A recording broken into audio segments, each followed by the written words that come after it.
ज्ञानमुद्राय योगिने नाथारुग्मणेशाय नमो वेदान्तवेदिने रामाय रामभद्राय रामचन्द्राय वेधसे रघुनाथाय नाथाय सीताय पतये नमः।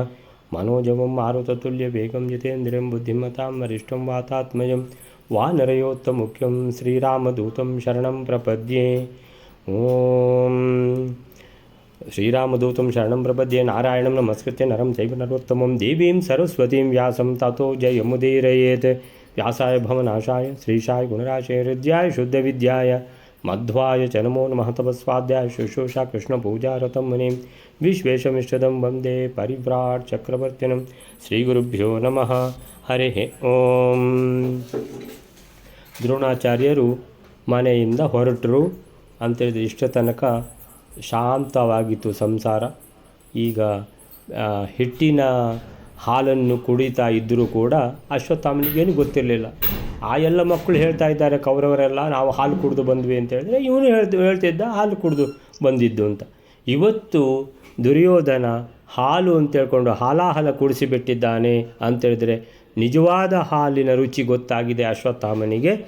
ಆ ದಿವಸ ಹಿಟ್ಟನ್ನು ಕರಗಿಸಿ ಕೊಟ್ಟಾಗ ಇದು ಹಾಲಲ್ಲ ಅಂತ ಗಲಾಟೆ ಮಾಡಿದ್ದಾನೆ. ದ್ರೋಣಾಚಾರ್ಯರಿಗೆ ಪಚೀತಿ ವಿಷಯ ಬಂತು. ಏನಂತೇಳಿದರೆ ಈ ಕಡೆಯಿಂದ ಹೆಂಡತಿ ಬೊಬ್ಬೆ ಹೊಡಿತಾ ಇದ್ದಾಳೆ, ಈ ಕಡೆಯಿಂದ ಮಗ ಬೊಬ್ಬೆ ಇದ್ದಾನೆ ಅಂತೇಳಿದರೆ ಜೋರು ಈ ಅಳುವಿನ ಇದನ್ನು ಕೃಪಯ ಅಂತ ಹೇಳ್ತಾರೆ. ಅಂತೇಳಿದರೆ ದ್ರೋಣಾಚಾರ್ಯರಿಗೆ ಆ ದಯಾಳುವಾದದ್ದು ದ್ರೋಣಾಚಾರ್ಯರಿಗೆ ಸಹಿಸಲಿಕ್ಕೆ ಆಗಲಿಲ್ಲ. ಏನು ಮಾಡೋದು? ಎಲ್ಲಿಂದಾದರೂ ಒಂದು ದನ ಸಿಕ್ಕಿದರೆ ಅದನ್ನು ಸಾಕಬಹುದು ಮಗುವಿಗೆ ಹಾಲಿಗೋಸ್ಕರ ಅಂತ ಹೇಳುವ ಸ್ಥಿತಿಗೆ ಬಂದುಬಿಟ್ಟು ಮನೆಯಿಂದ ಒಂದು ದನದ ವ್ಯವಸ್ಥೆ ಮಾಡುವ ಅಂತ ಹೊರಗೆ ಬಿದ್ದಿದ್ದಾರೆ. ಅಲ್ಲಿವರೆಗಾಗಿದೆ. 10ನೇ ಶ್ಲೋಕ ಆಗಿದೆ. ಈಗ 11ನೇ ಶ್ಲೋಕ. ಸೊ ಪ್ರತಿಗ್ರಹಾತ್ ಸನ್ನಿವೃತ್ತ ಸ ರಾಮಂ ಯಯೌ ನ ವಿಷ್ಣೋರ್ಹಿ ಭವೇತ್ ಪ್ರತಿಗ್ರಹಃ ದೋಷಾಯ ಯಸ್ಮಾತ್ ಸ ಪಿತಾಖಿಲಸ್ಯ ಸ್ವಾಮಿ ಗುರುಃ ಪರಮದೈವತಂಚ ಪರಮಂ ದೈವತಂಚ. ಪ್ರತಿಗ್ರಹದಿಂದ ಚೆನ್ನಾಗಿ ವಿಮುಖರಾದ ದ್ರೋಣಾಚಾರ್ಯರು ಪರಶುರಾಮ ದೇವರನ್ನು ಕುರಿತು ಧನವನ್ನು ಬೇಡುವುದಕ್ಕಾಗಿ ಹೋದರು. ಏಕೆಂದರೆ ಶ್ರೀ ಪರಮಾತ್ಮನಿಂದ ಪ್ರತಿಗ್ರಹವು ದೋಷಕ್ಕಾಗಿ ಆಗುವುದಿಲ್ಲವಷ್ಟೇ. ಯಾವ ಕಾರಣದಿಂದ ಆ ವಿಷ್ಣುವು ಎಲ್ಲ ಜಗತ್ತಿಗೂ ತಂದೆ, ಸರ್ವಸ್ವಾಮಿ, ಸರ್ವರಿಗೂ ಜ್ಞಾನೋಪದೇಶಕನೋ, ಉತ್ಕೃಷ್ಟ ದೇವತೆಯೋ, ಆದ್ದರಿಂದ ಏನಾದರೂ ಬೇಡುದಿದ್ದರೆ ಆ ದೇವತೆಯಿಂದಲೇ ಬೇಡುವ ಅಂತ ಹೇಳ್ಕೊಂಡ್ಬಿಟ್ಟು ಹೊರಟಿದ್ದಾರೆ. ಪ್ರತಿಗ್ರಹಾತ್ ಸ ನಿವೃತ್ತ ಸ ರಾಮಂ. ಪ್ರತಿಗ್ರಹಾತ್ ಸ ನಿವೃತ್ತ ಸ ರಾಮಂ. ಸ ನಿವೃತ್ತ ಸತ್ ನಿವೃತ್ತ. ಪ್ರತಿಗ್ರಹಾತ್. ಪ್ರತಿಗ್ರಹಾತ್ ಅಂದರೆ ದಾನ ತಗೊಳ್ಳೋದು, ದಕ್ಷಿಣೆ ತಗೊಳ್ಳೋದು, ನಾಳೆಗಾಗಿ ಏನಾದರೂ ಕೂಡಿ ಇಡೋದು, ಇಂಥದ್ದೆಲ್ಲ ಪ್ರತಿಗ್ರಹ. ಸೊ ಪ್ರತಿಗ್ರಹಾತ್ ಸ ಅಂತೇಳಿದರೆ ಏನನ್ನೂ ಯಾರಿಂದಲೂ ಏನೂ ಬೇಡುವುದಿಲ್ಲ ಅಂತ ಇದ್ದರು. ಅಂತಹ ದ್ರೋಣಾಚಾರ್ಯರು ಈಗ ಏನು ಮಾಡೋದು? ಧನವೊಂದು ಬೇಕು. ಯಾರತ್ರ ಬೇಡುವುದು? ಸತ್ ನಿವೃತ್ತ ಸ ರಾಮಂ. ರಾಮಂ ಅಂತೇಳಿದರೆ ಪರಶುರಾಮ ದೇವರ ಹತ್ರ ಹೋಗಿ ಕೇಳ್ತೇನೆ ಅಂತೇಳಿದರೆ ಏನಾದರೂ ಕೇಳುವುದಿದ್ದರೆ ದೇವರ ಹತ್ರವೇ ಕೇಳಬೇಕಂತ ಉಪನಿಷತ್ತು ಹೇಳ್ತದೆ. ಸೊ ಏನಾದರೂ ಕೇಳುವುದಿದ್ದರೆ ರಾಜನ ಹತ್ರ, ಬಾಕಿದ್ದವರ ಹತ್ರ ಎಲ್ಲ ಕೇಳಬೇಡ. ಅವ್ರಿಗೇನು ಕೊಡುವಂಥ ಯೋಗ್ಯತೆ ಇಲ್ಲ, ಅವ್ರದ್ದು ಅಂತ ಏನೂ ಇಲ್ಲ, ಎಲ್ಲ ದೇವರದ್ದಿರುವುದು. ಆದ್ದರಿಂದ ತಾನು ದೇವರ ಹತ್ರವೇ ಕೇಳ್ತೇನೆ. ದೇವರ ಹತ್ರ ಕೇಳಿದರೆ ಅದು ಪ್ರತಿಗ್ರಹ ಅಂತ ಆಗೋದಿಲ್ಲ ಅಂತ ಹೇಳಿಬಿಟ್ಟು ಸತ್ ನಿವೃತ್ತ ಅಂತೇಳಿದರೆ ನಿವೃತ್ತರಾಗಿದ್ದಾರೆ. ದಾನವನ್ನು ತೆಗೆದುಕೊಳ್ಳುವುದರಿಂದ ನಿವೃತ್ತರಾಗಿದ್ದರು, ತೆಗೆದುಕೊಳ್ಳುವುದೇ ಇಲ್ಲ ಅಂತ ಇದ್ದರು. ಇವತ್ತು ಏನು ಮಾಡೋದು ಅಂತ ಒಂದು ಸ್ಥಿತಿ ಬಂದಿದೆ. ನಾನು ದೇವರ ಹತ್ರವೇ ಬೇಡ್ತೇನೆ ಅಂತ ದೇವರ ಹತ್ರ ಸ ರಾಮಂ ಯಯೌ ಅಂದರೆ ರಾಮಂ ಅಂದರೆ ನ ವಿಷ್ಣೋರ್ಹಿ ಭವೇತ್ ಪ್ರತಿಗ್ರಹ.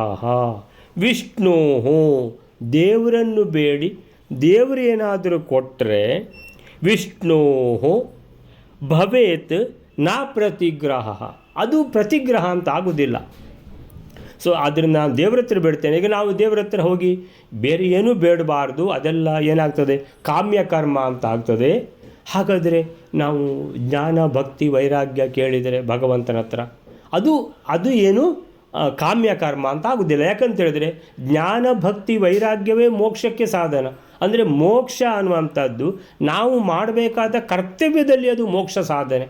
ಆದ್ದರಿಂದ ಅದು ಜ್ಞಾನ ಭಕ್ತಿ ವೈರಾಗ್ಯ ಕೊಡುದೇವ ಅಂತ ಹೇಳಿದರೆ ಅದು ಕಾಮ್ಯ ಕರ್ಮ ಅಲ್ಲ. ಬಾಕಿದ್ದು ನನಗೆ ಮನೆ ಬೇಕು, ಬದುಕು ಬೇಕು, ಹೆಂಡತಿ ಬೇಕು, ಮಕ್ಕಳು ಬೇಕು, ಎಲ್ಲ ಇಂಥದ್ದು ನಮ್ಮದು ಸಮಸ್ಯೆ ಪರಿಹಾರ ಆಗಬೇಕು, ಇಂಥದ್ದೆಲ್ಲ ಕೇಳಿದರೆ ಅದು ಕಾಮ್ಯ ಕರ್ಮ ಅಂತ ಆಗೋದು. ಜ್ಞಾನಭಕ್ತಿ ವೈರಾಗ್ಯ ಅನ್ನುವಂಥದ್ದು ಭಗವಂತನನ್ನು ಸೇರಲಿಕ್ಕಿರುವಂಥ ಮೋಕ್ಷ ಸಾಧನೆ, ಅದು ಕಾಮ್ಯ ಕರ್ಮ ಅಲ್ಲ.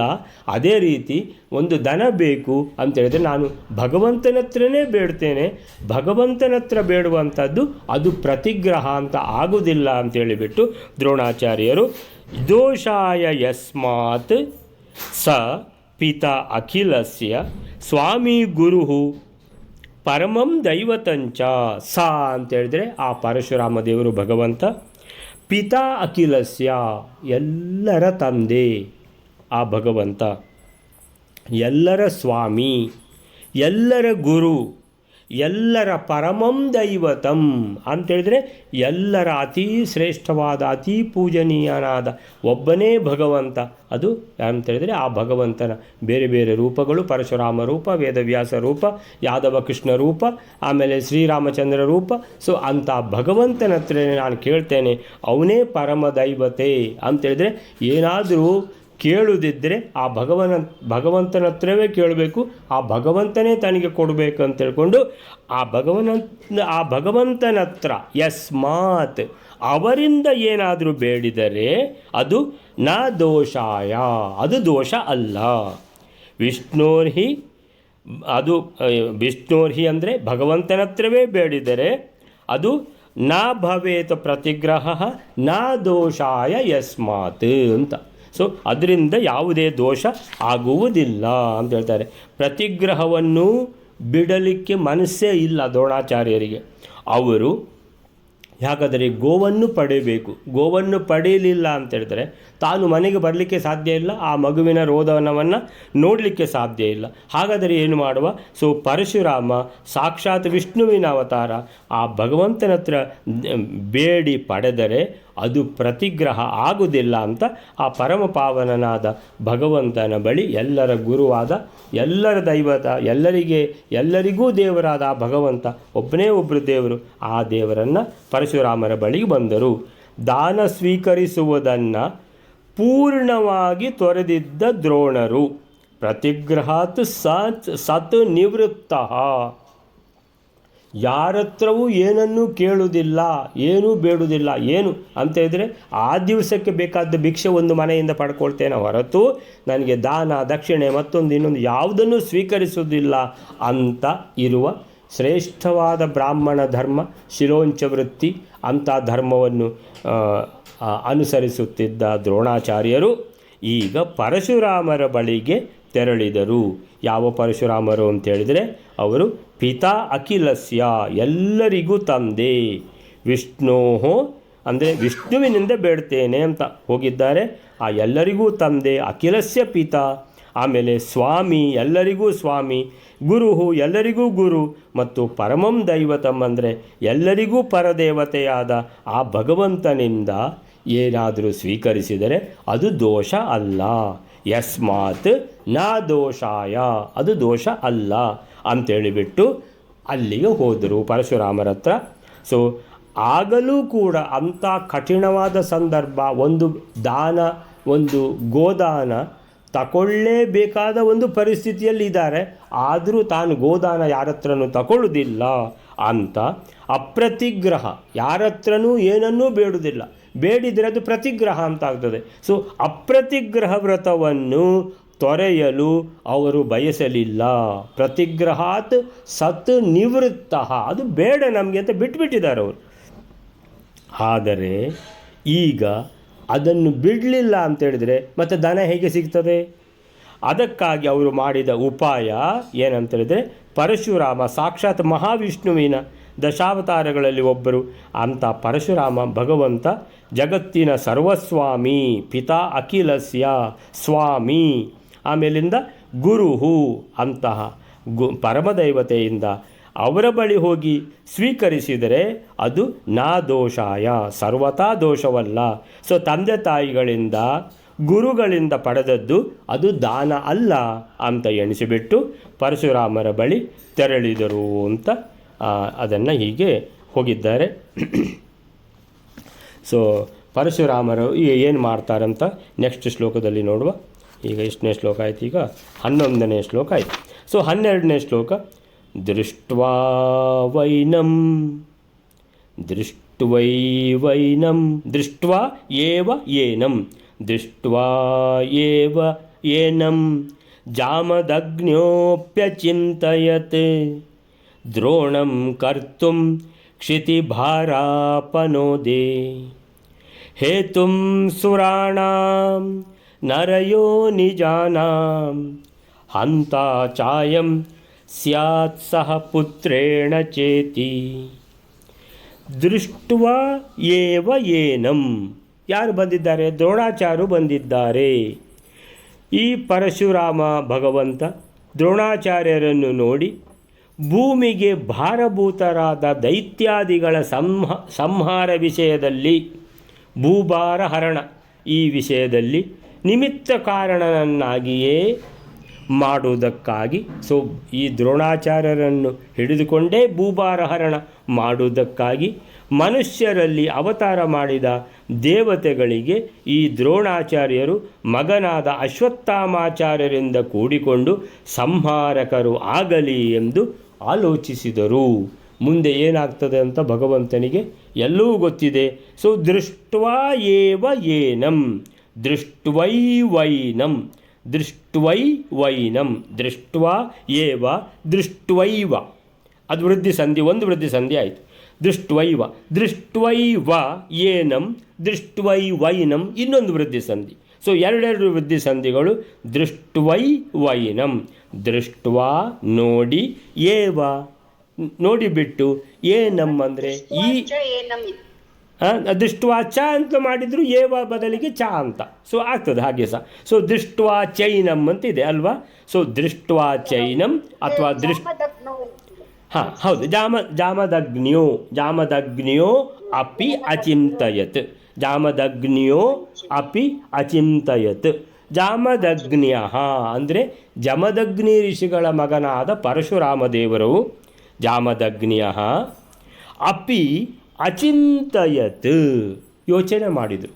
ಭಗವಂತ ದ್ರೋಣಾಚಾರ್ಯರು ಬಂದಿದ್ದಾರೆ. ಯಾಕೆಂತ ಬಂದಿದ್ದಾರೆ? ದನ ಬೇಕು ಅಂತ ಕೇಳಲಿಕ್ಕೆ ಬಂದಿದ್ದಾರೆ. ಸರಿ, ಹೀಗೆ ಬಂದಿದ್ದಾರಲ್ವಾ, ಹಾಗಾದರೆ ಏನು ಮಾಡೋದು? ದ್ರೋಣಂ ಕರ್ತುಂ ಕ್ಷಿತಿಭಾರ ಅಪನೋದೇ. ದ್ರೋಣಂ ಕರ್ತುಂ ಅಂತೇಳಿದರೆ ದ್ರೋಣಾಚಾರ್ಯರನ್ನು, ದ್ರೋಣಂ ಕರ್ತುಂ ಮಾಡಲಿಕ್ಕೆ, ಏನು ಮಾಡಲಿಕ್ಕೆ? ಕ್ಷಿತಿಭಾರ, ಕ್ಷಿತಿ ಅಂದರೆ ಭೂಮಿ, ಭೂಮಿಗೆ ಭಾರ, ಕ್ಷಿತಿಭಾರ ಅಂದರೆ ಭೂಭಾರ ಹರಣ ಅಂದರೆ ಅಪನೋದೆ ಅಂತೇಳಿದರೆ ಈ ಭೂಮಿಯ ಮೇಲೆ ಭಾರವಾಗಿರುವಂಥ ದುರ್ಯೋಧನಾದಿ ಶಕುನಿಯಾದಿ ರಾಕ್ಷಸರು ದುಷ್ಟರನ್ನು ಅಪನೋದೆ, ಸಾಕ್ಷಾತ್ ಕಲಿಸ್ವರೂಪ ಅಂತಹ ದೈತ್ಯ ಯಾರು? ದುರ್ಯೋಧನ. ಅಂತಹ ದುರ್ಯೋಧನ ಅಂತ ಹೇಳಿದರೆ ರಾಕ್ಷಸ ಆವೇಶ ಇರುವಂತಹ, ದುಷ್ಟ ಸ್ವಭಾವ ಇರುವಂತಹ, ಭೂಮಿಗೆ ಭಾರವಾಗಿರುವಂತಹ ಈ ದುರ್ಯೋಧನಾದಿಗಳನ್ನು ಅಪನೋದೆ ಅಂತೇಳಿದರೆ ಭೂಭಾರ ಹರಣ ಕೆಲಸ ಆಗಬೇಕು. ಹಾಗಾದರೆ ದ್ರೋಣಾಚಾರ್ಯರು ಅವರನ್ನೆಲ್ಲ ಕೊಲ್ತಾರಾ ಅನ್ನುವಂಥ ಪ್ರಶ್ನೆ.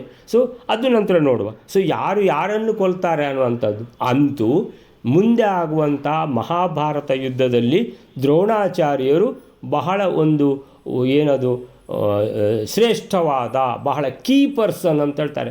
ಕೀ ಪರ್ಸನ್ ಅಂತ ಹೇಳಿದರೆ ಬಹಳ ಮುಖ್ಯ ವ್ಯಕ್ತಿ ಅಂತ. ಮಹಾಭಾರತ ಯುದ್ಧದಲ್ಲಿ ಬಹಳ ಮುಖ್ಯ ವ್ಯಕ್ತಿ ಅಂದರೆ ಭೀಷ್ಮಾಚಾರ್ಯರು ಮೊದಲನೇ ಸೇನಾಧಿಪತಿ, ಭೀಷ್ಮಾಚಾರ್ಯರು ಅವರ ನಂತರ ಎರಡನೇ ಸೇನಾಧಿಪತಿಯೇ ದ್ರೋಣಾಚಾರ್ಯರು. ಸೊ ಪರಶುರಾಮ ದೇವರು ಎಲ್ಲವನ್ನು ನೋಡಿದರು. ದ್ರೋಣಾಚಾರ್ಯರು ಅಂತೇಳಿದರೆ ಭಗವಂತನ ಭೂಭಾರ ಹರಣ ಕೆಲಸದಲ್ಲಿ ಮುಖ್ಯ ಪಾತ್ರವನ್ನು ವಹಿಸಲಿಕ್ಕಿದ್ದಾರೆ ಅಂತ ಎಣಿಸಿಬಿಟ್ಟು ಆ ಮುಖ್ಯ ಪಾತ್ರವನ್ನು ಅವರು ವಹಿಸಲಿಕ್ಕೆ ಇದ್ದಾರೆ ಅಂತ ಹೇಳಿದರೆ ಅದನ್ನು ವಹಿಸುವ ಹಾಗೆ ಮಾಡಬೇಕಲ್ವಾ. ಕರ್ತುಂ ದ್ರೋಣಂ ಕ್ಷಿತಿಭಾರ ಅಪನೋದೆ ಭೂಭಾರ ಹರಣ. ಸೊ ಅಂತೇಳಿದರೆ ಸಂಹಾರ ಆಗಬೇಕು. ಯಾರ್ದು ಸಂಹಾರ ಆಗಬೇಕು? ಈಗ ಕೌರವರ ಪಕ್ಷದಲ್ಲಿ ಇದ್ದಾರೆ ದ್ರೋಣಾಚಾರ್ಯರು. ಹಾಗಾದರೆ ಭೂಭಾರ ಹರಣ ಹೇಗಾಯಿತು ಅಂತ ಕೇಳಿದರೆ ಅವರೆಲ್ಲ ಯಾರನ್ನು ಕೊಂದರು? ಪಾಂಡವರ ಪಕ್ಷದಲ್ಲಿದ್ದವರನ್ನು ಕೊಂದರು. ಸೊ ಪಾಂಡವರ ಪಕ್ಷದಲ್ಲಿದ್ದವರನ್ನು ಕೊಂದರು ಅಂತೇಳಿದರೆ ಇದ್ದವರಲ್ಲಿ ಹೆಚ್ಚಿನವರೆಲ್ಲ ದೇವತೆಗಳು ಮನುಷ್ಯರಾಗಿ ಹುಟ್ಟಿದವರು. ಅವರೆಲ್ಲ ವಾಪಸ್ ಹೋಗಲೇಬೇಕಲ್ವಾ. ಸೊ ಹಾಗಿರುವಾಗ ಅವರು ಕೊಂದದ್ರಿಂದ ಒಳ್ಳೆಯದೇ ಆಯ್ತಲ್ವಾ, ವಾಪಸ್ ಹೋಗ್ಲಿಕ್ಕೆ ಆಯ್ತಲ್ಲ. ಮಹಾಭಾರತ ಯುದ್ಧ ಮುಗೀತು, ಅವರು ಬಂದವರೆಲ್ಲ ವಾಪಸ್ ಹೋಗಿದ್ದಾರೆ. ಕೃಷ್ಣನ ಅವತಾರ ಕೂಡ ಇನ್ನು ಸದ್ಯದಲ್ಲಿ ಮುಗೀತದೆ ಅನ್ನುವಂಥ ಪ್ರಶ್ನೆ. ಸೊ ಹೀಗಿರುವಾಗ ದ್ರೋಣಂ ಕರ್ತುಂ ಕ್ಷಿತಿಭಾರ ಅಪನೋದೆ ಹೇತುಂ ಸುರಾಣಾಂ ಅಂತೇಳಿದರೆ ಅವರು ಹರಣ ಮಾಡೋದು ಯಾರದು? ಸುರಾಣಾಂ. ಸೊ ನರಯೋನಿಜಾನಾಂ. ಸುರಾಣಾಂ ಅಂದರೆ ದೇವತೆಗಳು ಏನಿಯಾಗಿ ಹುಟ್ಟಿದ್ದಾರೆ? ಈಗ ನರಯೋನಿಯಲ್ಲಿ ಹುಟ್ಟಿದ್ದಾರೆ. ನರಯೋನಿಜ ಅಂತೇಳಿದರೆ ಮನುಷ್ಯರಾಗಿ ಈ ದೇವತೆಗಳು ಬಂದು ಭಗವಂತನ ಸೇವೆಗೋಸ್ಕರ ಭೂಭಾರ ಹರಣ ಕಾರ್ಯದಲ್ಲಿ ನೆರವಾಗಲಿಕ್ಕೆ ಬಂದು ಹುಟ್ಟಿದವರಿದ್ದಾರಲ್ಲ. ಸೊ ಅವರನ್ನೆಲ್ಲ ಸಂಹಾರ ಯಾರಾದ್ರೊಬ್ಬರು ಮಾಡಬೇಕಲ್ಲ. ದೇವತೆಗಳು ಇಲ್ಲಿ ಮನುಷ್ಯ ಜನ್ಮದಲ್ಲಿ ತುಂಬ ಸಮಯ ಇರಬಾರ್ದು, ಕೆಲಸ ಮುಗಿದ ಕೂಡಲೇ ವಾಪಸ್ ಹೋಗಬೇಕು. ಸೊ ವಾಪಸ್ ಹೋಗಲಿಕ್ಕೆ ಈ ದ್ರೋಣಾಚಾರ್ಯರು ಸಹಾಯ ಮಾಡ್ತಾರೆ. ಇವರಿಂದಲೇ ಆ ಕೆಲಸ ಎಲ್ಲ ಮಾಡಿಸಿ ಬಿಡುವ ಅಂತ ಹೇಳಿಬಿಟ್ಟು ಹೇತುಂ ಅಂತೇಳಿದರೆ ಇದಕ್ಕೆಲ್ಲ ಕಾರಣೀಭೂತ ದ್ರೋಣಾಚಾರ್ಯರು ಅಂತ ಮಾಡಿಬಿಡುವ ಅಂತ ಹೇಳಿಬಿಟ್ಟು ಸೊ ದ್ರೋಣಂ ಹೇತುಂ ಕರ್ತುಂ. ಯಾವುದಕ್ಕೆ ಹೇತುಂ? ಸುರಾಣಾಂ ನರಯೋನಿಜಾನಾಂ ಹಂತ. ಹಂತ ಅಂದರೆ ಕೊಂದವರು. ಯಾರು? ದ್ರೋಣಾಚಾರ್ಯರು ಕೊಂದದ್ದು ಅಂತೇಳಿಬಿಟ್ಟು ಆ ರೀತಿ ಅವರನ್ನು ಮಾಡಲಿಕ್ಕೆ ಚ ಅಯಂ ಚ ಅವ್ರ ಜೊತೆಗೆ ಅಯಂ ಅವ್ರ ಜೊತೆಗೆ ಇನ್ನೂ ಇದ್ದಾರೆ ಸ್ಯಾತ್ ಸಹ ಪುತ್ರೇಣ ಚೇತಿ. ಅಂದರೆ ಒಬ್ಬರೇ ಅಲ್ಲ ದ್ರೋಣಾಚಾರ್ಯರು, ಮತ್ತು ಅವ್ರ ಜೊತೆಗೆ ಯಾರಿದ್ದಾರೆ? ಸಹ ಪುತ್ರೇಣ ಸಹ. ಪುತ್ರೇಣ ಸಹ ಅಂದರೆ ಅವರ ಪುತ್ರ ಅಶ್ವತ್ಥಾಮಾಚಾರ್ಯರ ಜೊತೆ ಸೇರಿಬಿಟ್ಟು ಇದು ಎಲ್ಲ ಮಾಡೋದು. ಯಾವುದದು? ಕ್ಷಿತಿಭಾರ ಅಪನೋದೆ ಅಂದರೆ ಹೇಗೆ? ಸುರಾಣಾಂ ನರಯೋನಿಜಾನಾಂ ಹಂತ ಹೇತುಂ ದ್ರೋಣಂ ಕರ್ತುಂ. ಒಬ್ಬರೇಯ? ಇಲ್ಲ.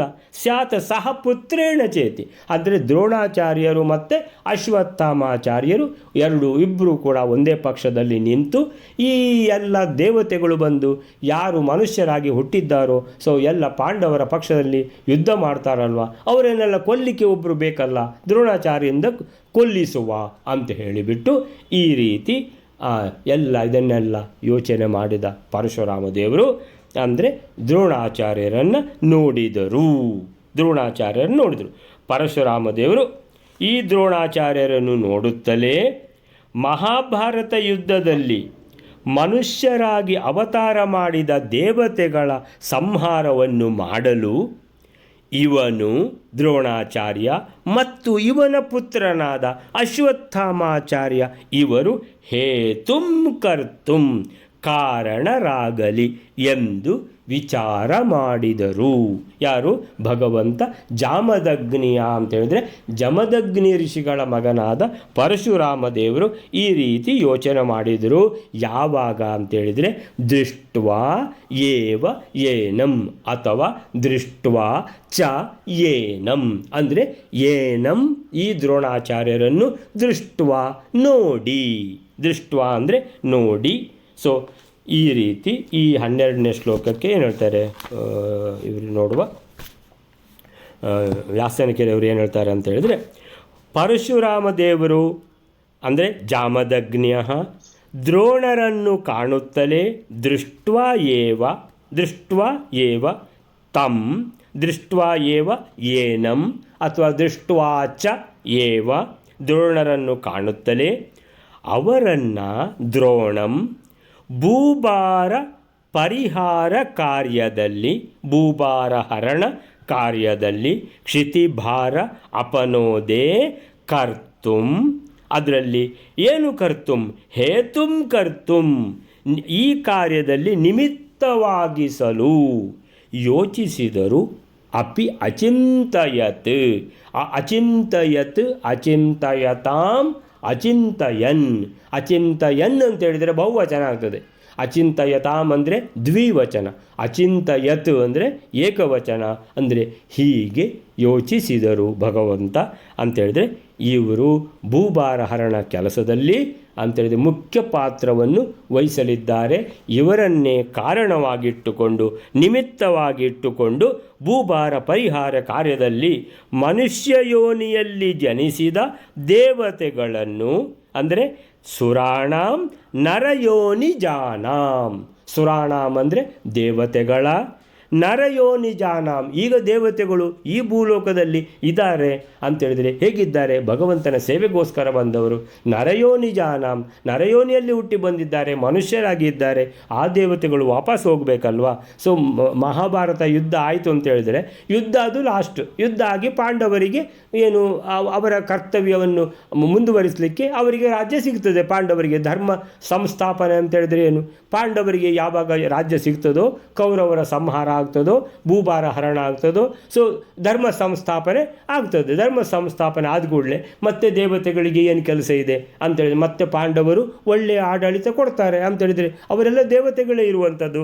ಯಾರು? ಪಾಂಡವರು. ಬಾಕಿ ದೇವತೆಗಳೆಲ್ಲ ವಾಪಸ್ ಹೋಗ್ಬೋದಲ್ವಾ ಅಂತೇಳಿಬಿಟ್ಟು, ಹಾಗಾದರೆ ಅವರನ್ನು ಕೊಲ್ಲಿಕ್ಕೆ ಒಬ್ಬರು ಬೇಕಲ್ಲ. ಅದಕ್ಕೆ ಇವರು ಯಾರು? ದ್ರೋಣಾಚಾರ್ಯರು. ಒಬ್ಬರೆಯ? ಇಲ್ಲ, ಮಗನ ಸಮೇತ. ಯಾರದು? ಅಶ್ವತ್ಥಾಮಾಚಾರ್ಯರ ಒಟ್ಟಿಗೆ. ಹೀಗೆ ಮನುಷ್ಯ ಯೋನಿಯಲ್ಲಿ ಜನಿಸಿದ ದೇವತೆಗಳನ್ನು ಈ ದ್ರೋಣ ತನ್ನ ಮಗನೊಂದಿಗೆ ಕೂಡಿಕೊಂಡು ಸಂಹರಿಸುವಂತಾಗಬೇಕು. ಇದಕ್ಕೆ ಹೇತುಂ ಕರ್ತುಂ, ಇದಕ್ಕೆ ನಿಮಿತ್ತರನ್ನಾಗಿ ಮಾಡಲಿಕ್ಕೋಸ್ಕರ ಯೋಚಿಸಿದರು. ಪಾಂಡವರ ಕಡೆಯ ದುಷ್ಟರ ಸಂಹಾರಕ್ಕೆಂದು ಕಾದುವ ಪಾಂಡವರ ಕಡೆಯ ಮಹಾವೀರರೆಲ್ಲ ಮೂಲತಃ ದೇವತೆಗಳು. ಅವತಾರ ಕಾರ್ಯ ಪೂರೈಸಿದ ಮೇಲೆ ಅವರು ದೇಹ ತೊರೆದು ತಮ್ಮ ಮೂಲ ರೂಪ ಸೇರಲೇಬೇಕು. ಹಾಗೆ ಅವರ ದೇಹ ತೊರೆಸುವ ಕಾರ್ಯವನ್ನು ಅಂದರೆ ಅವರನ್ನು ಯಾರಾದರೂ ಕೊಲ್ಲಬೇಕಲ್ಲ. ಹಂತ. ಯಾರು ಹಂತ? ದ್ರೋಣಾಚಾರ್ಯರನ್ನೇ ಹಂತ ಕರ್ತುಂ ಅಂದರೆ ಅವರನ್ನೇ ಈ ಕೆಲಸ ದ್ರೋಣಾಚಾರ್ಯರಿಂದ ಒಬ್ಬರಿಂದ ಮಾತ್ರ ಅಲ್ಲ, ದ್ರೋಣಪುತ್ರ ಅಶ್ವತ್ಥಾಮರು ಇಬ್ಬರು ಸೇರಿ ಮಾಡಬೇಕು ಅಂತ ಭಗವಂತ ಯೋಚಿಸಿದ್ದು. ದ್ರೋಣರು ದೇವಗುರುಗಳಾದ ಬೃಹಸ್ಪತಿ ಆಚಾರ್ಯರು, ದೇವತೆಗಳೆಲ್ಲ ಅವರ ಶಿಷ್ಯರು. ಆ ದೇವಲೋಕದಿಂದ ಬಂದ ದೇವತೆಗಳು ಇಲ್ಲಿ ಮನುಷ್ಯರಾಗಿ ಹುಟ್ಟಿದ್ದಾರೆ. ಸೊ ಅವತರಿಸಿ ಬಂದ ದೇವತೆಗಳನ್ನು ಮರಳಿ ಅವರ ಮೂಲ ರೂಪಕ್ಕೆ ಕಳಿಸುವ ಕೆಲಸವನ್ನು ದೇವತೆಗಳ ಗುರುಗಳಾದ ಬೃಹಸ್ಪತಿ ಆಚಾರ್ಯರು, ಅವರೇ ದ್ರೋಣಾಚಾರ್ಯರಲ್ವಾ, ಸೊ ಅವರ ಕೈಯಿಂದಲೇ ಮಾಡಿಸಬೇಕು ಅನ್ನುವಂಥದ್ದು ಭಗವಂತನ ಸಂಕಲ್ಪ. ದ್ರೋಣರು ಹೀಗೆ ದೇವಗುರುಗಳಾದರೆ ಬೃಹಸ್ಪತಿ ಆಚಾರ್ಯರಾಗಿ ಅವರ ಪುತ್ರನಾಗಿ ಅವತರಿಸಿದ್ದು ಅಶ್ವತ್ಥಾಮರು ಯಾರಂತೇಳಿದ್ರೆ ರುದ್ರದೇವರ ಅಂಶ. ರುದ್ರದೇವರು ಅಂತೇಳಿದರೆ ಲಯಕಾರಕ. ಹಾಗಾದರೆ ಇಬ್ಬರು ಒಟ್ಟಿಗೆ ಸೇರಿ ಲಯಕಾರಕರಾಗಲಿ ಅಂತ. ಹೀಗೆ ಪಾಂಡವ ಸೇನೆಯ ಲಯ ಪ್ರಧಾನವಾಗಿ ಯಾರಿಂದ? ಈ ದ್ರೋಣಾಚಾರ್ಯರಿಂದ, ಅಶ್ವತ್ಥಾಮಾಚಾರ್ಯರಿಂದ ನಡೆಯಬೇಕು ಎನ್ನುವಂತಹ ಔಚಿತ್ಯವೂ ಕೂಡ ಗಮನಾರ್ಹ ಅಂತ ಹೇಳ್ತಾರೆ. 12ನೇ ಶ್ಲೋಕ ಅಲ್ಲಿಗೆ ಮುಗಿತು. 13ನೇ ಶ್ಲೋಕ. ತೇಷಾಂ ವೃದ್ಧಿ ಸ್ಯಾತ್ ಪಾಂಡವಾರ್ತೆ ಹತಾನಾಂ ಮೋಕ್ಷೇಪಿ ಸೌಖ್ಯಸ್ಯ ನ ಸಂತತಿಶ್ಚ ಯೋಗ್ಯಾ ಸುರಾಣಾಂ ಕಲಿಜಾಸು ಪಾಪಾಃ ಪ್ರಾಯೋ ಯಸ್ಮಾತ್ ಕಲಿಜಾ ಸಂಭವಂತಿ. ತೇಷಾಂ ವೃದ್ಧಿ ಅಂತ ಹೇಳ್ತಾರೆ. ಅಂತೇಳಿದರೆ ತೇಷಾಂ ವೃದ್ಧಿ ಸ್ಯಾತ್ ಪಾಂಡವಾರ್ತೆ ಹತಾನಾಂ. ತೇಷಾಂ ಅಂತೇಳಿದರೆ ಯಾರು ಅಂತೇಳಿದರೆ ಆ ದೇವತೆಗಳು ಯಾರು ಈಗ ಮನುಷ್ಯರಾಗಿ ಹುಟ್ಟಿದ್ದಾರೋ, ಸುರಾಣಾಂ ನರಯೋನಿಜಾನಾಂ ಯಾರಿದ್ದಾರೋ ಅವರು. ತೇಷಾಂ ಇಲ್ಲಿ ಸ್ವಲ್ಪ ಸಮಯ ಇದ್ದರೆ ಏನಾಗ್ತದೆ?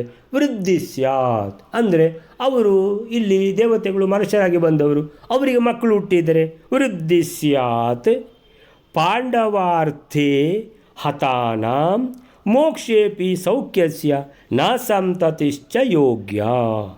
ಸೊ ಹತಾನಾಂ ತೇಷಾಂ ಅಂತೇಳಿದ್ರೆ ಪಾಂಡವಾರ್ತೆ ಹತಾನಾಂ ತೇಷಾಂ ಅಂದರೆ ಅವರೀಗ ಆ ದೇವತೆಗಳೆಲ್ಲ ಪಾಂಡವರು ಗೆಲ್ಲಬೇಕು ಅಂತ ಪಾಂಡವರ ಪಕ್ಷದಲ್ಲಿ ಯುದ್ಧ ಮಾಡ್ತಾರಲ್ವಾ.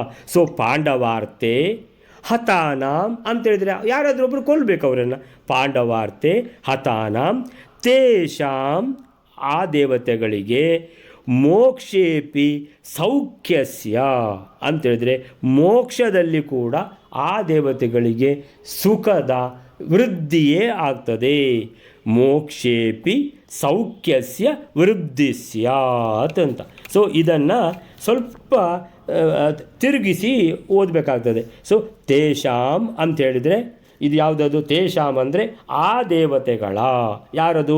ಸುರಾಣಾಂ ನರಯೋನಿಜಾನಾಂ ಅಂತ ಏನು ಕೊಟ್ಟಿದ್ದಾರೆ, ಹೌದು, ಸುರಾಣಾಂ ನರಯೋನಿಜಾನಾಂ ಅಂತ ಅವರು ತೇಷಾಂ ನರಯೋನಿಜಾನಾಂ ಅವರು ಪಾಂಡವಾರ್ಥೇ ಹತಾನಾಂ ಅಂತೇಳಿದೆ. ಯುದ್ಧದಲ್ಲಿ ಪಾಂಡವರ ಪಕ್ಷ ಅಂತೇಳಿದರೆ ಧರ್ಮ ಸಂಸ್ಥಾಪನೆ ಆಗಬೇಕು, ಭೂಭಾರ ಹರಣ ಆಗಬೇಕು, ಕೌರವರ ನಾಶ ಆಗಬೇಕು, ಕೌರವರ ಪಕ್ಷದಲ್ಲಿ ಯುದ್ಧ ಮಾಡುವಂಥ ಎಲ್ಲ ದುಷ್ಟರ ನಾಶ ಆಗಬೇಕು ಅಂತ ಪಾಂಡವಾರ್ಥೇ ಪಾಂಡವರ ಪಕ್ಷದಲ್ಲಿ ಪಾಂಡವರ ವಿಜಯಕ್ಕೋಸ್ಕರ ಅವರು ಯುದ್ಧ ಮಾಡುವಾಗ ಹತಾನಾಂ ಅಂತ ಅಂದರೆ ಅವರು ಸತ್ತು ಹೋಗ್ತಾರೆ, ಅಂದರೆ ಹೋಗಬೇಕು, ಯಾಕಂದರೆ ವಾಪಸ್ ಹೋಗಬೇಕಲ್ಲ ಅವರು. ಸೊ ಹತಾನಾಂ ಅವ್ರದ್ದು ಈ ಮೋಕ್ಷೇಪಿ ಸೌಖ್ಯಸ್ಯ ವೃದ್ಧಿ ಸ್ಯಾತ್ ಅಂತ ಓದಬೇಕು ಅದನ್ನು. ಸೊ ತೇಷಾಂ ಅದು ನಂಬರ್ 1, ಪಾಂಡವಾರ್ತೆ 2, ಹತಾನಾಂ ಅಂದರೆ ಪಾಂಡವಾರ್ತೆ ಹತಾನಾಂ 3ನೇದ್ದು, 4ನೇದ್ದು ಆ ರೀತಿ ಅವರು ಸತ್ತು ಹೋಗುವಾಗ ಮೋಕ್ಷೇಪಿ ಸೌಖ್ಯಸ್ಯ ವೃದ್ಧಿ ಸ್ಯಾತ್ ಅಂದರೆ ಅವರಿಗೆ ನಂತರ ಮೋಕ್ಷವೇ ಸಿಗ್ತದೆ. ಮೋಕ್ಷ ಸಿಗುವಾಗ ಸೌಖ್ಯಸ್ಯ ವೃದ್ಧಿ ಸ್ಯಾತ್ ಅಂತೇಳಿದರೆ ಸುಖದ ಏನಾಗ್ತದೆ, ವೃದ್ಧಿ ಆಗ್ತದೆ ಅಂತೇಳಿದರೆ ಮೋಕ್ಷ ಸಿಗ್ತದೆ. ಮೋಕ್ಷದಲ್ಲಿಯೂ ಕೂಡ ತಾರತಮ್ಯ ಇದೆ, ಅವರವರ ಯೋಗ್ಯತೆಗೆ ಸರಿಯಾಗಿ ಅಲ್ಲಿ ಸಿಗುವಂಥ ಆನಂದ. ಆ ಆನಂದ ಏನಂತೇಳಿದರೆ ವೃದ್ಧಿ ಆಗಬೇಕಿದ್ದರೆ ಒಳ್ಳೆ ಕೆಲಸ ಮಾಡಬೇಕು, ಭಗವನ್ನಿಷ್ಠ ಕಾರ್ಯಗಳನ್ನು ಯಾವುದೇ ಕಾಮನೆ ಇಲ್ಲದೆ ಮಾಡ್ತಾ ಇರಬೇಕು. ಅಪರೋಕ್ಷ ಜ್ಞಾನ ಆದ ಮೇಲೂ ಕೂಡ ಪ್ರಾರಬ್ಧ ಕರ್ಮ ಇರೋ ತನಕ ಅವರಿಗೆ ಮೋಕ್ಷ ಸಿಗುವುದಿಲ್ಲ. ಪ್ರಾರಬ್ಧ ಕರ್ಮವನ್ನು ಅನುಭವಿಸುವಂಥ ಸಮಯದಲ್ಲಿ ಆಗ ಅವರು ಅಪರೋಕ್ಷ ಜ್ಞಾನಿ, ಅವರೇನು ಕೆಲಸ ಮಾಡಬೇಕಾಗಿಲ್ಲ ಅಂತ ಹೇಳಲಿಕ್ಕಿಲ್ಲ. ಆಗಲೂ ಕೂಡ ಅವರು ಆ ಭಗವಂತನ ಭಕ್ತಿ ಅಪರೋಕ್ಷ ಜ್ಞಾನಕ್ಕೆ ಮೊದಲು ಹೇಗೆ ಮಾಡ್ತಿದ್ರೋ ಹಾಗೆ ಅವರು ಅದನ್ನು ಮುಂದೆ ಕೂಡ ಮಾಡ್ತಾ ಹೋಗಬೇಕು. ಅಪರೋಕ್ಷ ಜ್ಞಾನ ನಂತರ ಪ್ರಾರಬ್ಧ ಕರ್ಮವನ್ನು ಅನುಭವಿಸುವಂಥ ಸಮಯದಲ್ಲಿ ಹಾಗೆ ಮಾಡಿದರೆ ಏನಾಗ್ತದೆ ಅಂತೇಳಿದರೆ ಮೋಕ್ಷೇಪಿ ಸೌಖ್ಯಸ್ಯ ವೃದ್ಧಿ ಸ್ಯಾತ್ ಅಂದರೆ ಮೋಕ್ಷ ಸಿಗುವಾಗ ಅವರಿಗೆ ಎಷ್ಟು ಸುಖ ಸಿಗುವುದು ಅಂತ ಇತ್ತೋ ಈ ಅಪರೋಕ್ಷ ಜ್ಞಾನದ ನಂತರವೂ ಮಾಡಿದ ಭಗವನ್ನಿಷ್ಠ ಆ ಅನುಷ್ಠಾನ ಆ ಕಾರ್ಯಗಳಿಂದ ಆ ಸುಖದ ವೃದ್ಧಿಯಾಗ್ತದೆ, ಇನ್ನೂ ಜಾಸ್ತಿ ಸುಖ ಮೋಕ್ಷದಲ್ಲಿ ಸಿಗ್ತದೆ. ಅದೇ ರೀತಿಯಲ್ಲಿ ಪಾಂಡವಾರ್ತೆ ಹತಾನಾಂ ತೇಷಾಂ ಅಂದರೆ ಸುರಾಣಾಂ ನರಯೋನಿಜಾನಾಂ ಅವರು ಈಗ ಮೋಕ್ಷಕ್ಕೆ ಹೋಗುವಾಗ ಮೋಕ್ಷೇಪಿ ಸೌಖ್ಯಸ್ಯ ವೃದ್ಧಿ ಸ್ಯಾತ್ ಒಳ್ಳೆಯದೇ ಆಯ್ತಲ್ವಾ, ಅವರಿಗೆ ಮೋಕ್ಷ ಸಿಗುವಾಗ ಏನಂತಾರೆ ಸುಖದ ವೃದ್ಧಿ ಆಗ್ತದಲ್ಲ, ಒಳ್ಳೆಯದೇ ಆಯ್ತಲ್ವಾ ಅಂತ ಯಾರು ಯೋಚನೆ ಮಾಡೋದು? ಪರಶುರಾಮ ದೇವರು. ಸೊ ತಾನು ಮಾಡುವಂಥದ್ದು ಪ್ರತಿಯೊಂದು ಕೂಡ ಒಳ್ಳೆಯದೇ ಆಗಬೇಕಲ್ವಾ ಅಂತೇಳಿದರೆ ಭಗವಂತನಿಗೆ ಎಲ್ಲವೂ ಒಳ್ಳೆಯದೇ ಆಗಬೇಕು, ಯಾವುದೇ ತೊಂದರೆ ಆಗಬಾರ್ದು. ಯಾವುದರಿಂದಲೂ ಭಗವಂತ ಅಂತೇಳಿದರೆ ಮೋಸ್ಟ್ ಫೇರ್ ಪರ್ಸನ್, ಯಾರಿಂದಲೂ ಭಗವಂತನಿಂದ ಯಾರಿಗೂ ಭಗವಂತನಿಂದ ತೊಂದರೆ ಆಗಬಾರದು. ಅದನ್ನು ಆ ರೀತಿ ಯೋಚನೆ ಮಾಡಿದರು, ಒಳ್ಳೆಯದೇ ಆಯಿತು, ಸರಿ ಆಯಿತಲ್ವಾ ಅಂತ. ಆಮೇಲಿಂದ ನಾ ಸಂತತಿಶ್ಚ ಯೋಗ್ಯ ಅಂತ ಹೇಳ್ತಾರೆ. ಸುರಾಣಾಂ ಅಂತೇಳಿದರೆ ಸುರಾಣಾಂ ಕಲಿಜ ನಾ ಸಂತತಿಶ್ಚ ಯೋಗ್ಯ ಅಂತೇಳಿದರೆ ಆ ದೇವತೆಗಳು ಮನುಷ್ಯರಾಗಿ ಹುಟ್ಟಿದ್ದಾರೆ, ಭಗವಂತ ಶ್ರೀಕೃಷ್ಣನ ಸೇವೆ ಮಾಡಲಿಕ್ಕೋಸ್ಕರ ಭೂಭಾರ ಹರಣ ಈ ಕಾರ್ಯದಲ್ಲಿ ಅವರು ನಾ ಸಂತತಿಶ್ಚ ಯೋಗ್ಯ ಬಹಳ ಸಮಯ ಇಲ್ಲಿದ್ದರೆ ಅಂದರೆ ಮಕ್ಕಳಿಗೆ ಏನಾದರೂ ಅಂತೇಳಿದ್ರೆ ಅವರಿಗೆ ಮಕ್ಕಳು ಹುಟ್ಟಿದರೆ ಇಲ್ಲಿ ಹುಟ್ಟಬಾರದು. ದೇವತೆಗಳು ಅವರು ಮನುಷ್ಯರಾಗಿ ಇಲ್ಲಿ ಹುಟ್ಟಿದ್ದಾರೆ, ಮನುಷ್ಯರಾಗಿ ಹುಟ್ಟಿದ ಕೂಡಲೇ ಮಕ್ಕಳಾಗುವ ಚಾನ್ಸಸ್ ಉಂಟು ಅಂತ ಹೇಳಿದರೆ ಅದು ಆಗಬಾರದು. ನ ಸಂತತಿಶ್ಚ ಯೋಗ್ಯ ಯಾರು? ಆ ತೇಷಾಂ ಆ ದೇವತೆಗಳು ಸುರಾಣಾಂ. ಸೊ ಕಲಿಜ ಏನು ಹೇಳ್ತಾರೆ ಅಂತ ಹೇಳಿದ್ರೆ, ಕಲಿಯುಗದಲ್ಲಿ ಹುಟ್ಟಿದವರು ಒಂದು ವೇಳೆ ಇಲ್ಲಿ ಅವರಿಗೆ ಸಂತತಿ ಆದರೆ ಏನಾಗ್ತದೆ, ಆ ಯಸ್ಮಾತ್ ಅಂತ ಹೇಳಿದ್ರೆ ಆ ಕಾರಣದಿಂದ ಮನುಷ್ಯ ಲೋಕದಲ್ಲಿ ಇದು ಕಲಿಯುಗದಲ್ಲಿ. ಸೊ ಆ ಕಲಿಯ ಒಂದು ಪರಿಣಾಮದಿಂದ ಏನಂತ ಹೇಳಿದ್ರೆ ಅವರಿಗೆ ಹುಟ್ಟುವಂಥ ಮಕ್ಕಳು ಕೂಡ ಸುಪಾಪಾಹ, ಆ ದುರ್ಯೋಧನ, ಶಕುನಿ ಇಂಥವ್ರದ್ದು ಗಾಳಿ ಬೀಸಿ ಇಲ್ಲಿ ಅಂಥ ಪಾಪಿಷ್ಟ ಮಕ್ಕಳು ಹುಟ್ಟಿದರೆ, ಅಯ್ಯೋ ಧರ್ಮಾತ್ಮರಾದ ದೇವತೆಗಳು ಬಂದದ್ದು ಯಾವ ಕೆಲಸಕ್ಕೆ ಅಂತ ಹೇಳಿದರೆ ಭಗವಂತನ ಸೇವೆಗೋಸ್ಕರ. ಇಲ್ಲಿ ಏನೂ ಅನಾಹುತ ಅವರಿಗೆ ಆಗಬಾರ್ದು. ಕಲಿಜ ಅಂತ ಹೇಳಿದ್ರೆ ಕಲಿಯುಗದಲ್ಲಿ ಕಲಿಯ ಸಂತಾನಗಳ ಮಕ್ಕಳು ಸುಪಾಪಾಹ ಹುಟ್ಟುದು, ಪ್ರಾಯ ಅಂಥದ್ದು ನಡಿಬಾರ್ದು. ಪ್ರಾಯ ಅಂತ ಹೇಳ್ತಾರೆ ಅಂದರೆ ಏನಾದರೂ ಆಗಿಬಿಟ್ರೆ ಬೇಡ ಹಾಗೆ ಆಗೋದು. ಯಸ್ಮಾತ್ ಕಲಿಜಾಹ ಸಂಭವಂತಿ, ಯಸ್ಮಾತ್ ಕಲಿಜಾಹ ಸಂಭವಂತಿ ಅಂತ ಹೇಳಿದರೆ ಈ ದೇವತೆಗಳು ಮನುಷ್ಯ ಲೋಕದಲ್ಲಿರುವಾಗ ಮನುಷ್ಯ ಜನ್ಮದಲ್ಲಿ ಆ ಕಾರಣದಿಂದ ಸೊ ಆ ಹೆಚ್ಚಿನ ಒಂದು ಪರಿಸ್ಥಿತಿಯಲ್ಲಿ ಪ್ರಾಯ ಬಹುಮಟ್ಟಿಗೆ, ಪ್ರಾಯ ಅಂತೇಳಿದರೆ ಪ್ರಾಯಶಃ ಅಂತ ಅರ್ಥ ಅಲ್ಲ, ಪ್ರಾಯ ಅಂತೇಳಿದರೆ ಬಹುನಾ ಅಂತೇಳಿದರೆ ಹೆಚ್ಚಿನ ಅಂದರೆ ಬಹುಮಟ್ಟಿಗೆ ಏನು ಸುಪಾಪಾಹ ಪಾಪಿಷ್ಟ ಮಹಾಪಾಪಿಗಳೇ ಹುಟ್ಟುವಂಥ ಅಂದರೆ ಕಲಿಜಾಹ ಸಂಭವಂತಿ ಅಂಥ ಮಕ್ಕಳೇ ಹುಟ್ಟುವಂಥ ಚಾನ್ಸ್ ಇರುವಂಥದ್ದು. ಆದ್ದರಿಂದ ಬೇಡ. ಸೊ ಸಂತತಿಶ್ಚ ನಾ ಯೋಗ್ಯ ಸುರಾಣಂ, ಇಲ್ಲಿ ಅವರಿಗೆ ಯಾವ ಮಕ್ಕಳು ಹುಟ್ಟುದು ಬೇಡ. ಹಾಗಾದರೆ ಹುಟ್ಟುದು ಬೇಡ ಅಂತ ಹೇಳಿದರೆ ಸರಿ, ಹುಟ್ಟುದು ಬೇಡ, ಹಾಗೆ ಏನು ಮಾಡೋದು? ಏನಿಲ್ಲ, ಮಹಾಭಾರತ ಯುದ್ಧದಲ್ಲಿ ಅವರು ಈ ದ್ರೋಣಾಚಾರ್ಯರಿಂದ ಕೊಲ್ಲಲ್ಪಡಲಿ, ದ್ರೋಣಾಚಾರ್ಯರಿಂದ ಅಲ್ಲದಿದ್ದರೆ ಅಶ್ವತ್ಥಾಮಾಚಾರ್ಯರಿಂದ ಕೊಲ್ಲಲ್ಪಡಲಿ ಅಂತ ಕೂಡಲೇ ವಾಪಸ್ ಮೂಲ ರೂಪಕ್ಕೆ ಹೋಗಿ ಸೇರ್ತಾರೆ. ಸೊ ಇಲ್ಲಿ ಮಾಡಿದ ಅಂದರೆ ವಿಶೇಷ ಪುಣ್ಯ ಅಂದರೆ ಮೋಕ್ಷದಲ್ಲಿ ಅವರಿಗೆ ಅಂದರೆ ಹೆಚ್ಚಿನ ಸುಖ ಸಿಗುವಂತೆ ಆಗ್ತದೆ. ಆದ್ದರಿಂದ ಏನೂ ತೊಂದರೆ ಇಲ್ಲ ಅಲ್ವಾ ಅಂತ ಯೋಚಿಸಿದರು ಪರಶುರಾಮ ದೇವರು. ಅಂದರೆ ಇದರಲ್ಲಿ ಸ್ವಲ್ಪ ಹಿಂದೆ ಮುಂದೆ ಈ ಶ್ಲೋಕದಲ್ಲಿ ಮಾಡಿಕೊಳ್ಬೇಕಾಗ್ತದೆ. ಸೊ ಅದಕ್ಕೆ ಅನ್ವಯ ಅಂತ ಹೆಸರು. ಅದು ಸಾಮಾನ್ಯವಾಗಿ ಅನ್ವಯದ ಅವಶ್ಯಕತೆ ಇರುವುದಿಲ್ಲ, ಆದರೆ ಸ್ವಲ್ಪ ಕೆಲವು ಸಂದರ್ಭದಲ್ಲಿ ಈ ಏನು ಪ್ರಾಸ ಎಲ್ಲ ಸರಿಯಾಗಿ ಬರಲಿಕ್ಕೋಸ್ಕರ ಅಂತೇಳಿದರೆ ಇದು ಪದ್ಯ ಅಲ್ವಾ, ಗದ್ಯ ರೂಪ ಅಲ್ಲ. ಸೊ ಪದ್ಯದಲ್ಲಿ ಒಂದು ಸಿಸ್ಟಮ್ ಎಲ್ಲ ಇರ್ತದೆ. ಇದು ವೃತ್ತಗಳು, ಬೇರೆ ಬೇರೆ ವೃತ್ತಗಳು, ಒಂದೊಂದು ಸಾಲಿನಲ್ಲಿ ಇಷ್ಟಿಷ್ಟು ಮಾತ್ರೆಗಳು ಇರಬೇಕು ಅಂತೆಲ್ಲ ಎಲ್ಲ ಸಿಸ್ಟಮ್ ಇರ್ತದೆ. ಆ ಸಿಸ್ಟಮಿಗೆ ಅದನ್ನು ಜೋಡಿಸುವಾಗ ಸ್ವಲ್ಪ ಶಬ್ದಗಳು ಆ ಕಡೆ ಈ ಕಡೆ ಆಗುವಾಗ ಆ ಶಬ್ದಗಳನ್ನು ವ್ಯವಸ್ಥಿತ ರೀತಿಯಲ್ಲಿ ಜೋಡಿಸಿಕೊಂಡು ಅರ್ಥ ಮಾಡಿಕೊಳ್ಳೋದು ಇದಕ್ಕೆ ಅನ್ವಯ ಅಂತ ಹೆಸರು. ಆ ರೀತಿ ಅನ್ವಯ ಮಾಡಿಕೊಳ್ಬೇಕು. ಸೊ ಇಲ್ಲಿ ಏನು ಹೇಳ್ತಾರೆ ಅಂತ ಹೇಳಿದ್ರೆ, ತೇಷಾಂ ವೃದ್ಧಿ ಪಾಂಡವರಿಗೋಸ್ಕರ ಹತರಾಗುವ ಪಾಂಡವಾರ್ತೆ ಹತಾನಾಂ ತೇಷಾಂ, ಆ ದೇವತೆಗಳು ಮನುಷ್ಯರಾಗಿ ಹುಟ್ಟಿರುವ ಅಂಥ ದೇವತೆಗಳು ತೇಷಾಂ.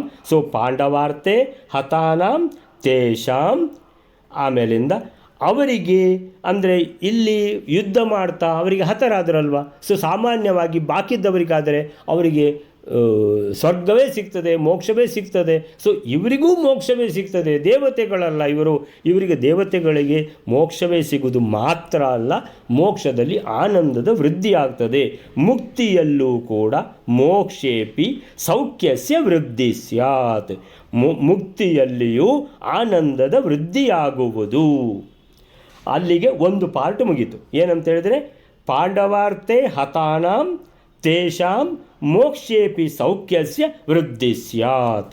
ನಂತರ ನ ಸಂತತಿಶ್ಚ ಯೋಗ್ಯಾಃ ಸುರಾಣಾಂ ಕಲಿಜಾಃ ಸುಪಾಪಾಃ.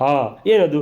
ಅವರಿಗೆ ಕಲಿಯುಗದಲ್ಲಿ ಕಲಿಜಾಃ ಸುರಾಣಾಂ ಆ ದೇವತೆಗಳಿಗೆ ನ ಸಂತತಿಶ್ಚ ಯೋಗ್ಯ, ಸಂತತಿಯಾಗುವುದು ತರವಲ್ಲ ಅಂದರೆ ಸರಿಯಲ್ಲ.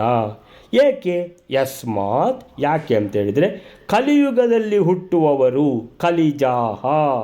ಸೊ ಯಸ್ಮಾತ್ ಕಲಿಜಾಹ ಪ್ರಾಯ ಅಂತೇಳಿದರೆ ಬಹುವಾಗಿ ಅಂದರೆ ಹೆಚ್ಚಿನ ಅಂಶ ಏನದು ಸುಪಾಪಾಹ ಸಂಭವಂತಿ. ಸುಪಾಪಾಹ ಅಂತೇಳಿದರೆ ಕಲಿಯ ಪ್ರಭಾವದಿಂದ ಮಹಾಪಾಪಿಗಳೇ ಹುಟ್ಟುತ್ತಾರೆ. ಅಯ್ಯೋ ದೇವತೆಗಳಿಗೆ ಅವರು ಮೋಕ್ಷದಲ್ಲಿ ಅವರಿಗೆ ಇದು ವೃದ್ಧಿ ಆಗ್ತದೆ, ಆನಂದ ವೃದ್ಧಿ ಆಗ್ತದೆ ಅಂತ ಕೂತ್ಕೊಂಡ್ರೆ ಅದೇ ಇಲ್ಲಿ ಅಲ್ಲೇನಾದರೂ ಸಂತತಿ ಆಗಿಬಿಟ್ರೆ ಈ ಕಲಿಯುಗದಲ್ಲಿ ಅಂದರೆ ಕೆಟ್ಟ ಸಂತತಿ ಆಗುವಂಥದ್ದು ಬೇಡ ಅಂತೇಳಿಬಿಟ್ಟು ಅವರನ್ನು ಕೊಲ್ಲಿಸಲೇಬೇಕು. ಅಂತೇಳಿದರೆ ಕೊಲ್ಲಿಸುವುದಾದರೆ ಒಬ್ಬರು ಯಾರಿಂದ ಕೊಲ್ಲಿಸಬೇಕು? ದೇವತೆಗಳಿಂದಲೇ ಕೊಲ್ಲಿಸಬೇಕು ಅವರನ್ನು. ಬೃಹಸ್ಪತಿ ಆಚಾರ್ಯ ಇದ್ದಾರಲ್ವಾ, ರುದ್ರದೇವರಾಂಶ ಅಶ್ವತ್ಥಾಮಾಚಾರ್ಯ ಇದ್ದಾರಲ್ವಾ, ಬೃಹಸ್ಪತಿ ಆಚಾರ್ಯ ಇದ್ದಾರೆ ಅಂದರೆ ದ್ರೋಣಾಚಾರ್ಯರು. ಆಮೇಲೆ ರುದ್ರಾಂಶ ಇರುವಂಥ ಲಯಕರ್ತನಾದ ಶಿವನ ಅಂಶದಲ್ಲಿ ಇರುವಂಥವರಂದರೆ ಅಶ್ವತ್ಥಾಮಾಚಾರ್ಯರು. ಸರಿ ಆಯ್ತಲ್ಲ, ಇವರಿಂದ ಮಾಡಿಸಿಬಿಡುವ ಈ ಕೆಲಸ ಅಂತ. ಹೀಗೆ ಹತರಾಗುವ ಪಾಂಡವ ವೀರರಿಗೆ ಅನರ್ಥ ಎಂದೂ ಆಗದು. ಅವರೆಲ್ಲ ದೇವತೆಗಳಾದ್ದರಿಂದ ಅವರಿಗೆ ಮುಕ್ತಿ ನಿಶ್ಚಿತ. ಹೀಗೆ ಪಾಂಡವರಿಗೋಸ್ಕರ ಹತರಾಗುವಂತಹ ಈ ದೇವತೆಗಳು ಮನುಷ್ಯರಾಗಿ ಹುಟ್ಟಿರುವಂತಹ ಇವರಿಗೆ ಒದಗುವ ವಿಶೇಷ ಪುಣ್ಯ ಮುಕ್ತಿಯಲ್ಲಿ ಆನಂದದ ವೃದ್ಧಿ, ಇದು ಮುಖ್ಯ ಸಾಧನ. ಹೀಗೆ ಕೊಲ್ಲುವ ಇವರಿಗೂ ಕೊಲ್ಲಲ್ಪಡುವ ಅವರಿಗೂ ಪುಣ್ಯ ವಿಶೇಷವೇ ಫಲ ಎಂದು ಅರ್ಥ. ಅಂದರೆ ಕೊಲ್ಲುವವರಿಗೂ ಮುಖ್ಯ ಫಲವೇ ಅಂತೇಳಿದರೆ ಅವರು ಅವರ ಕರ್ತವ್ಯವನ್ನೇ ಮಾಡ್ತಾ ಇರುವಂಥದ್ದು. ದ್ರೋಣಾಚಾರ್ಯರು ಯುದ್ಧಕ್ಕೆ ಬಂದರು ಅಂಥೇಳಿದರೆ ದ್ರೋಣಾಚಾರ್ಯರಿಗೆ ಏನಾದರೂ ಸ್ವಾರ್ಥ ಇದರಲ್ಲಿ ಇದೆಯಾ? ಇಲ್ಲವೇ ಇಲ್ಲ. ತಾನು ಕೌರವನ ಉಪ್ಪು ಉಂಡಿದ್ದೇನೆ ಅಂತ ತಿಳ್ಕೊಂಡು ಆ ದ್ರೋಣಾಚಾರ್ಯರು ಯುದ್ಧ ಮಾಡುವಂಥದ್ದಲ್ವ. ಆದ್ದರಿಂದ ಅವರಿಗೆ ಯಾವುದೇ ರೀತಿಯಲ್ಲಿ ಯಾವುದೇ ಒಂದು ಬಂಧನ, ಕರ್ಮ ಬಂಧನ ಅನ್ನುವಂಥದ್ದಿಲ್ಲ. ಅಂದರೆ ಯಾವುದೇ ಒಂದು ಅವರು ಸೋಲು ಗೆಲುವು ಸುಖ ದುಃಖ ಯಾವುದೇ ದ್ವಂದ್ವ ಇಲ್ಲದೆ ಭಗವದ್ಗೀತೆಯಲ್ಲಿ ಕೃಷ್ಣ ಹೇಗೆ ಹೇಳಿದ್ದಾನೆ ಆ ರೀತಿ ಕರ್ತವ್ಯ ನಿಭಾಯಿಸಿದವರು ಯಾರು? ಭೀಷ್ಮಾಚಾರ್ಯರು, ದ್ರೋಣಾಚಾರ್ಯರು ಎಲ್ಲ. ಆದ್ದರಿಂದ ವಿಶೇಷ ಫಲ ಅಂದರೆ ಯಾರಿಗೆ? ಈ ದೇವತೆಗಳಿಗೆ, ಈ ಕಡೆಯವರಿಗೆ ಮಾತ್ರ ವಿಶೇಷ ಫಲ ಅಲ್ಲ, ಆ ಕಡೆಯಲ್ಲಿರುವಂಥ ದೇವತೆಗಳಿಗೂ ಕೂಡ ವಿಶೇಷ ಫಲವೇ ಅಂತ ಹೇಳ್ತಾರೆ. ಸೊ ಹೀಗೆ ನಂತರ ಅಲ್ಲಿಗೆ ಈ 13ನೇ ಶ್ಲೋಕ ಮುಗೀತು. ಸೊ ಈ ರೀತಿಯಲ್ಲಿ ಹೇಗೆ ಅವರು ಯೋಚನೆ ಮಾಡಿದರು ಅಂತೇಳಿದ್ರೆ ಪರಶುರಾಮ ದೇವರು ಯಾವ ರೀತಿ ಯೋಚನೆ ಮಾಡಿದರು ಅನ್ನುವಂಥದ್ದು ಈ 3 ಶ್ಲೋಕವನ್ನು ಇವತ್ತು ನೋಡಿದ್ದು ನಾವು. ಇಲ್ಲಿಗೆ ಇವತ್ತಿನ ಇದನ್ನು ನಿಲ್ಲಿಸ್ಕೊಳ್ಳೋಣ. ಶ್ರೀಕೃಷ್ಣ ಅರ್ಪಣ ಮಸ್ತು.